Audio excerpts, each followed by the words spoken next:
première question, ce sera votre parcours étudiant que vous avez fait pour réussir jusqu'ici. D'accord. Alors, moi, j'ai fait tout mon parcours étudiant sur Grenoble.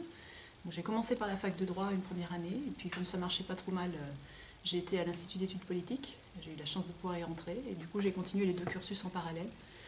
Et une fois diplômée, donc à la fois de la fac et de l'IEP, j'ai fait un M2, donc une 5e année, et ensuite un doctorat en droit public. D'accord. Et du coup, vous avez fait une thèse? Oui. Et c'était sur quel sujet? Alors, j'ai fait une thèse que j'ai soutenue en 2007, et ça portait essentiellement sur le droit constitutionnel. C'était sur la notion de pluralisme juridique en France.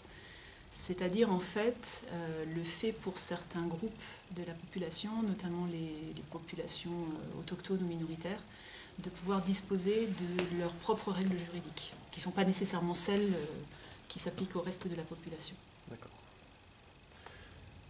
Très bien. Du coup, ça fait combien de temps que vous enseignez à l'UT ou à cette UT, et si vous avez enseigné dans d'autres établissements? Alors, j'ai enseigné depuis 2001 à la faculté de droit de Grenoble pendant 6 ans, 7 ans même, et ensuite à l'IUT, donc ça fait 6 ans maintenant. D'accord. Et à l'UT, du coup, combien de temps? 6 ans. 6 ans, d'accord. Et est-ce que vous avez... Enfin, quelle motivation principale c'était? Enfin, dès le début, vous voulez faire ça, ou alors est-ce que vous avez changé au fur et à mesure? Disons que le cursus en France fait que dès l'instant où on se lance dans une thèse, généralement, c'est pour devenir enseignant-chercheur. Et ça vous a pas bloqué, ça, du coup de se dire que ça va directement... Enfin, que vous pourrez pas changer après, quoi?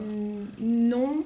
Disons que la première année de thèse a Ouais. été une sorte de test à cet égard. D'accord. Donc, et effectivement, ma première année d'enseignement a été très très positive. Ok.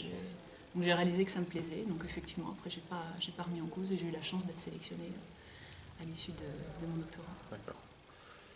Maintenant, on va se concentrer un peu plus sur la matière en elle-même. Donc, si je vous demande, vous, une définition du droit constitutionnel, qu'est-ce que ce serait?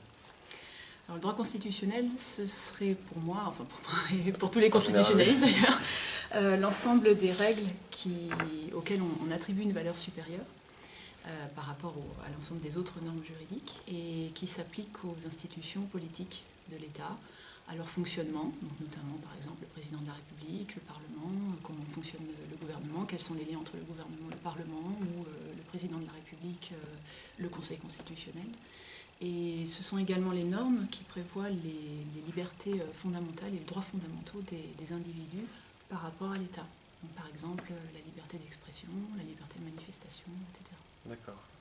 Et donc, par exemple, un fait d'actualité aujourd'hui qui serait un exemple de ça, ce serait... Alors, je peux vous en donner plusieurs. Alors, le premier exemple, qui est très actuel parce que ça se passe cet après-midi, vous savez probablement que une partie des forces armées françaises sont engagées en Centrafrique. Et le Premier ministre est en train de présenter à l'Assemblée nationale une déclaration qui sera suivie d'un vote sur cet engagement militaire français. Et donc voilà, la décision de rentrer en guerre, la décision d'engager les forces françaises à l'étranger, la décision de poursuivre l'engagement militaire sont des décisions qui sont soumises au droit constitutionnel. Donc voilà un premier exemple. Deuxième exemple, plus léger. On a beaucoup parlé de la vie privée du président de la République ces derniers mois, et notamment à ce moment-là, les médias ont beaucoup parlé de la Première Dame, de son statut, quelles sont ses attributions, et si jamais le couple se sépare, que se passe-t-il, etc. Et à l'heure actuelle, donc, la Constitution ne prévoit rien sur le statut de la Première Dame, mais beaucoup de juristes, à ce moment-là, ont expliqué qu'il faudrait peut-être modifier la Constitution pour prévoir un statut de la Première Dame. Donc, pour l'instant, ça n'est pas du droit constitutionnel, mais si ça se trouve, on aura une révision constitutionnelle dans les années à venir, peut-être. Très bien. Et du coup, une dernière question. Donc, ça serait plus pour les étudiants. Quels seraient les débouchés principaux débouchés dans le droit, qui sont liés avec le droit public, du coup, et les études du droit public? Alors, je dirais le débouché majeur auquel on pense en priorité, ce sont les concours administratifs, donc la fonction publique, que ce soit la fonction publique d'État ou territoriale.